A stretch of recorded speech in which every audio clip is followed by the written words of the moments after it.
रोजे कुतनिया घर में मोहरत सोने सूते जरला जवानी दिया असरे में भूते रोजे कुतनिया घर में मोहरत सोने सूते जरला जवानी दिया असरे में भूते समिठी मिठी रोइले सजोरिया रात के बुझत नहीं को हमरा बात के खाए आई नहीं कि तहरा रोटी भात के बुझत नहीं को हमरा बात के राजा जी बूझा।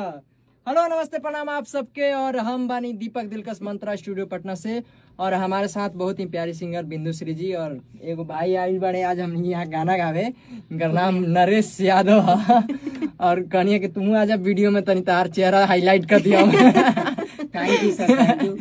तो चलिए आप सबके बहुत बहुत धन्यवाद बा हमनी की वीडियो देखे खातिर और प्यार देवे खातिर, और पीछे जितना भी वीडियो के प्यार आशीर्वाद देता नहीं ओकरा खातिर दिल से धन्यवाद आप सबके।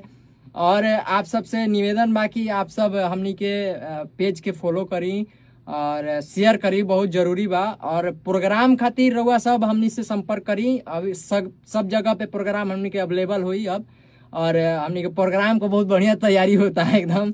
तो आप सब प्रोग्राम खातिर संपर्क करी हमनी से। और बाकी आगे जितना भी लोग जुड़त है हमनी से नया नया, ओकरा के तहे दिल से स्वागत बा।